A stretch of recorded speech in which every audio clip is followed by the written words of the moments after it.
No viajo mucho, pero cuando me toca me gusta hacerlo de noche. Menos carros por las autopistas y carreteras. Y aunque existen muchos riesgos, si eres una persona sensata, con seguridad no te sucederá nada. O por lo menos nada en el mundo material. Hace un par de años murió una tía que vivía a unas 3 horas de camino de mi casa. Tenía que ir a su velorio, así que como de costumbre esperé la noche para hacer el viaje. Aunque no es muy lejos, el pueblo donde ella vivía era bastante apartado. Para llegar tenía que tomar una estrecha carretera de 2 canales. Calculando las 3 horas de viaje, decidí salir a las 3 de la madrugada. Quería llegar al pueblo amaneciendo.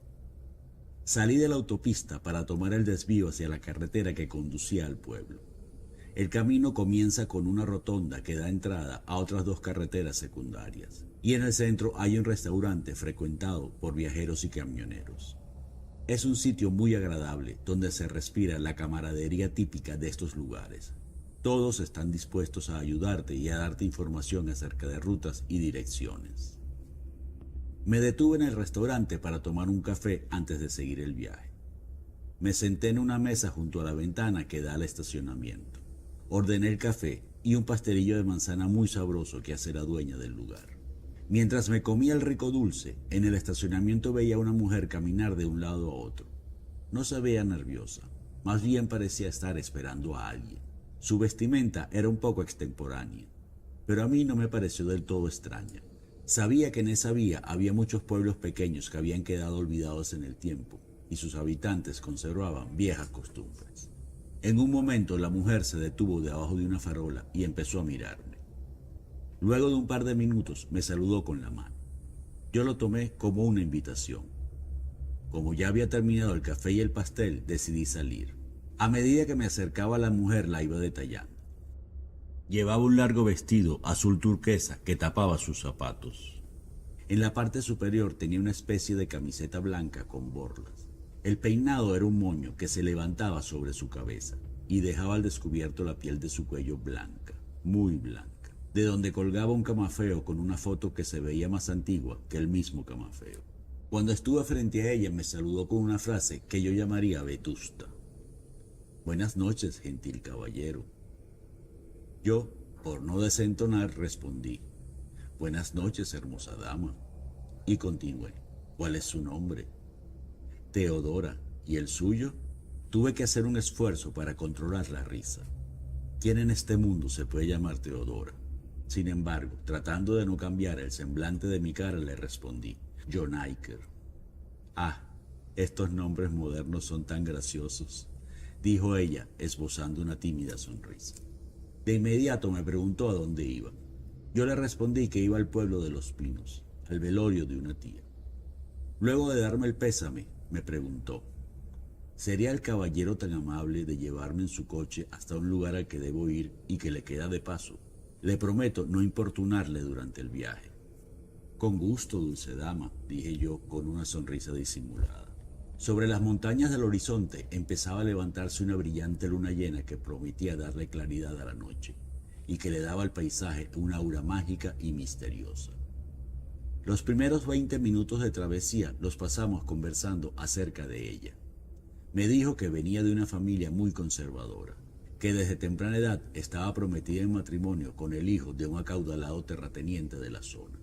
A pesar de querer obedecer a sus padres, que era lo que mandaban las costumbres, ella no estaba muy de acuerdo. Me confesó que no estaba enamorada del chico y que si se casaba con él era solo por el interés y por no contrariar a la familia. Yo le seguía la conversación por caballerosidad, pero en realidad el tema me interesaba poco. ¿Cómo es posible que en la época que estamos viviendo aún se den matrimonios arreglados y tradiciones tan antiguas que no tienen nada que ver con los tiempos que corren? Poco a poco el tema de conversación fue cambiando. Ella empezó a hablar de sus intimidades, de sus curiosidades como mujer. Me contó que el único hombre con el que se había acostado había sido su novio y que le gustaría saber qué se siente al estar con un hombre distinto. Yo por mi parte solo hacía algunos comentarios superficiales y trataba de no involucrarme mucho en la plática. Temía que ella malinterpretara alguna de mis opiniones y siendo tan conservadora lo fuera a tomar a mal. Al cabo de un rato me sorprendió haciéndome una propuesta. ¿Qué le parece, caballero, si nos detenemos en algún lugar oculto y allí exploramos la posibilidad de que usted y yo tengamos intimidad? No supe qué responder. Ella notó mi duda y se acercó a mí. Puso su mano en mi pierna, demasiado cerca de mi virilidad, y me dijo al oído: deme ese gusto. En pocos días me caso y luego ya no tendré otra oportunidad como esta. Mientras me hablaba, su mano acariciaba mi muslo. Cuando subía, yo sentía como con malicia rozaba más allá de lo decente. La verdad es que era una mujer muy hermosa. Tenía unos ojos negros profundos que hipnotizaban. Su piel blanca y tersa era una invitación. Al final no me pude resistir. Busqué un sitio solitario y apartado.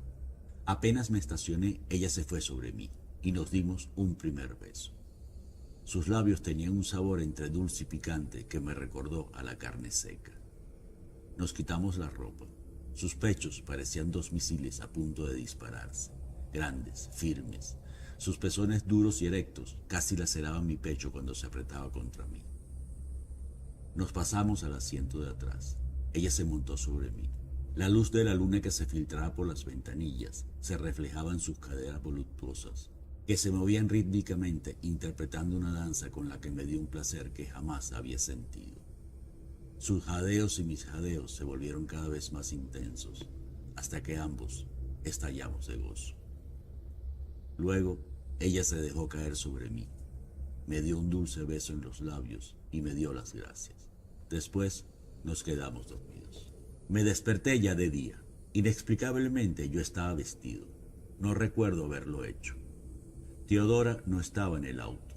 Comencé a buscarla con la vista a través de los cristales del coche. No la vi. Entonces me bajé del auto y la busqué por los alrededores. Grité un par de veces su nombre, pero no hubo respuesta. Pasé más de media hora buscándola y no la vi por ninguna parte. Luego pensé, a esa mujer ni la conozco. ¿Quién sabe qué pasaría por su mente? A lo mejor sintió culpa y decidió irse.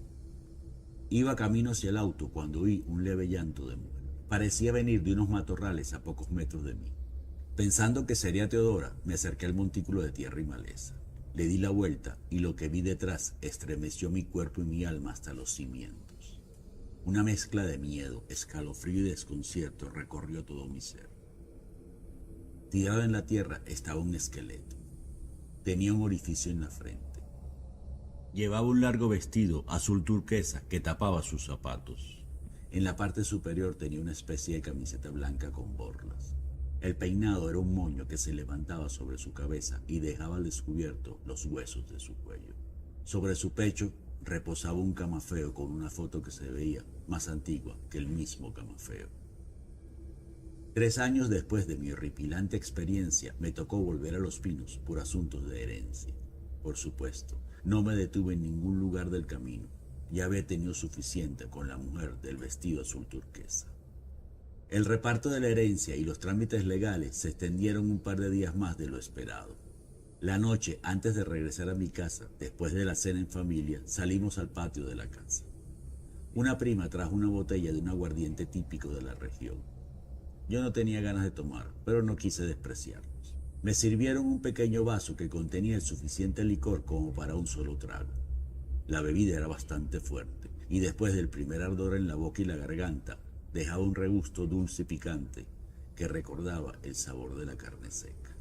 Me estremecí. De inmediato me recordó los besos de Teodora. Los asistentes se rieron de mí porque pensaron que mi reacción fue debida a lo fuerte del aguardiente. Uno de ellos dijo: primo, este licor causa esa reacción la primera vez que lo tomas, pero luego te acostumbras. Yo respondí: creo que nunca me podría acostumbrar a este sabor.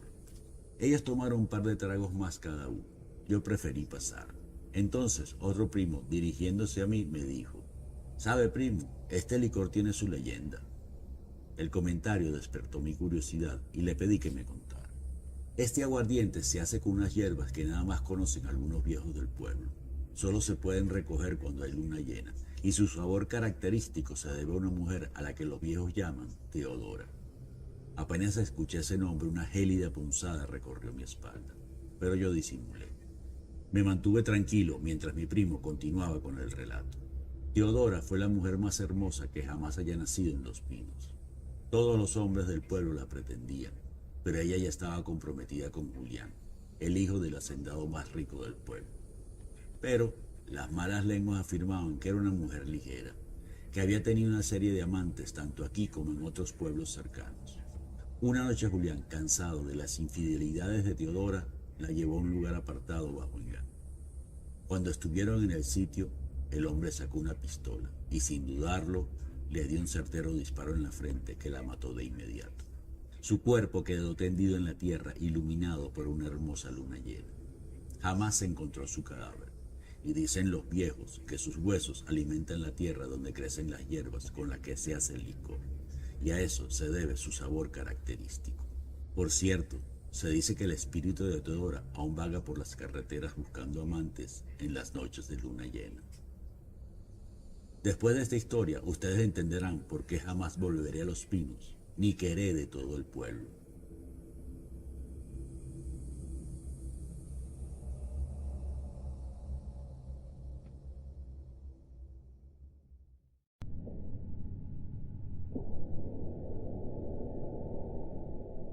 Cuando se habla de fantasmas o apariciones, de inmediato lo relacionamos con la noche y la oscuridad.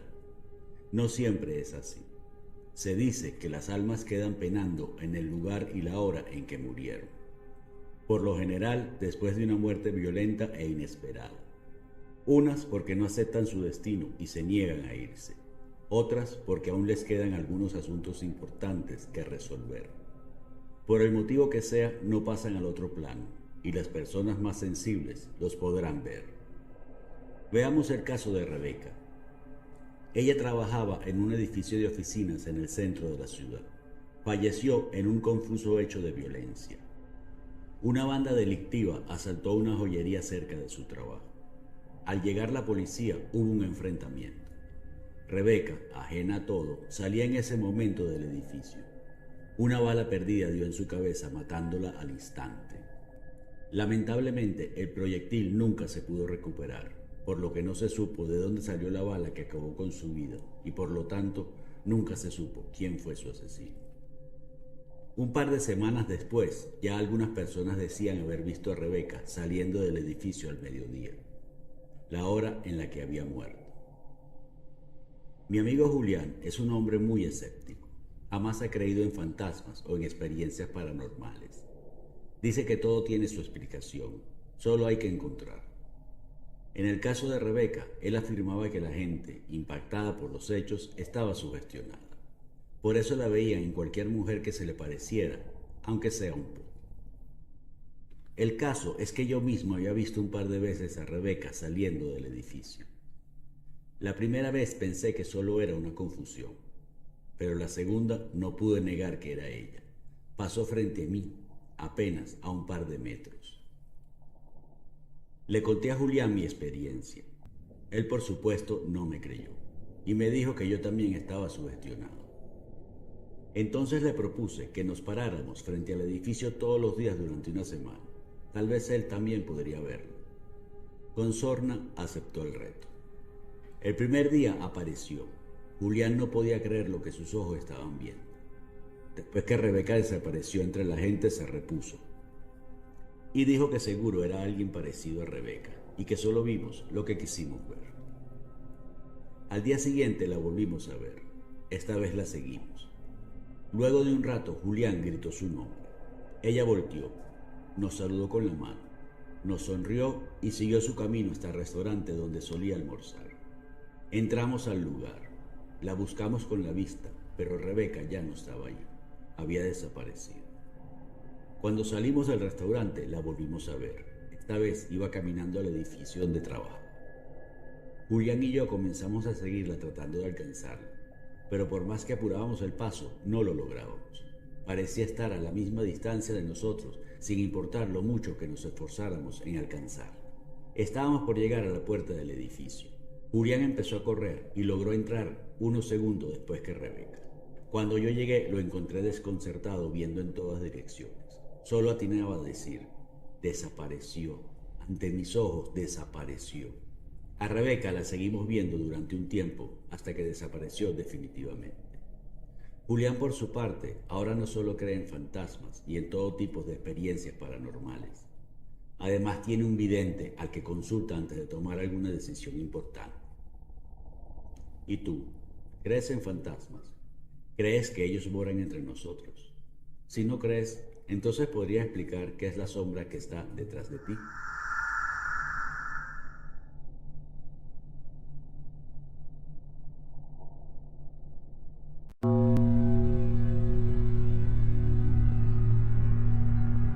Hice un viaje por carretera con mi esposa y mi hija de 6 años. Mi niña no conocía el mar y desde que lo vio en un documental no paraba de pedirme que la llevara a la playa. Pero como vivimos bastante lejos, nos tomó un tiempo organizarlo.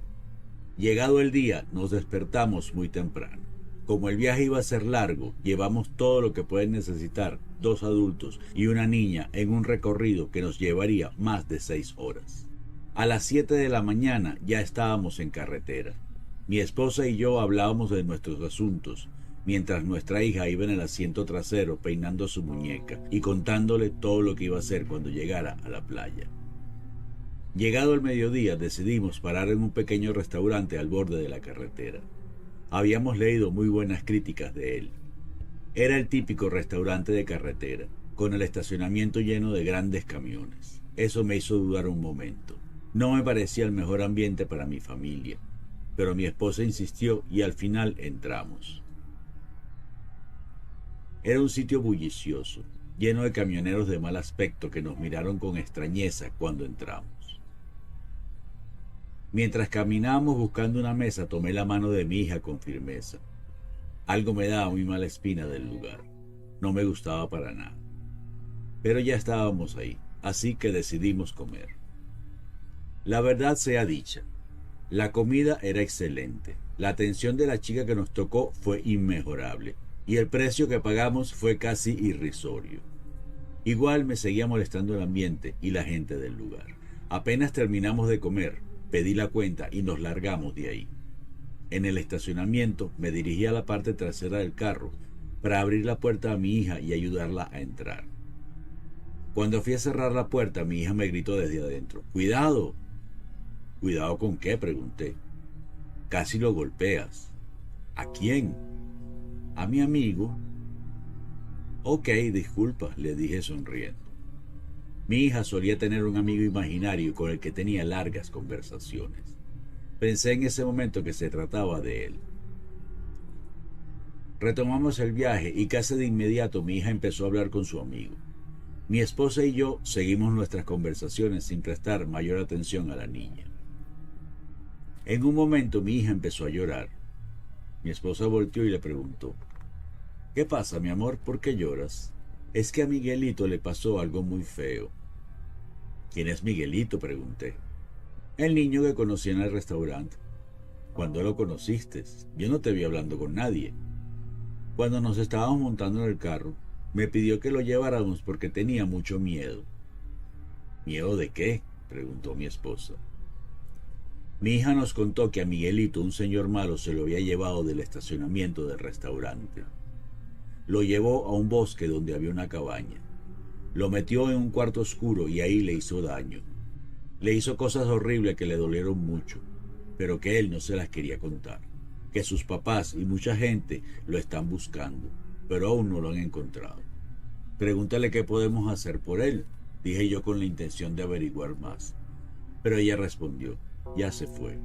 Después de eso, nuestra hija permaneció callada durante un largo tiempo. En todo viaje largo siempre hay alguien que le dan ganas de orinar con urgencia. En este caso fue a mi esposa. Pero íbamos por un tramo de carretera donde no había nada, solo asfalto y árboles. Entonces bajé la velocidad para buscar un lugar que le pudiera ofrecer algo de privacidad a mi esposa mientras orinaba. Íbamos los tres viendo por la ventana cuando mi hija dijo: «Allá, papá, allá». La verdad es que el sitio era ideal. Era un matorral lo suficientemente tupido como para dar privacidad a mi esposa, pero lo bastante cerca de la carretera como para ser un sitio seguro. Me detuve y mi mujer salió casi corriendo en dirección a los arbustos donde se perdió de nuestra vista. No había pasado ni 10 segundos cuando escuché un grito aterrador y vi a mi esposa saliendo del matorral a toda carrera mientras aún se subía los pantalones. Salté fuera del auto y corrí hasta donde estaba ella. Cuando llegué me dijo: «Es horrible», y señaló hacia el matorral. Me acerqué con cuidado. Lo que encontré fue la peor escena que una persona puede presenciar. El cadáver de un niño tirado en la tierra como si fuera desperdicio. Por lo que se podía ver, había sido cruelmente torturado. Aún tenía ataduras en sus manos. Yo estaba petrificado viéndolo cuando sentí que detrás de mí venía mi hija. Traté de tomarla por el brazo para que no viera el horrible espectáculo, pero no pude. Se acercó hasta el cadáver y después de verlo por unos 5 segundos, volteó hacia mí y con 2 inmensos lagrimones a punto de estallar en sus ojos me dijo: «Es Miguelito».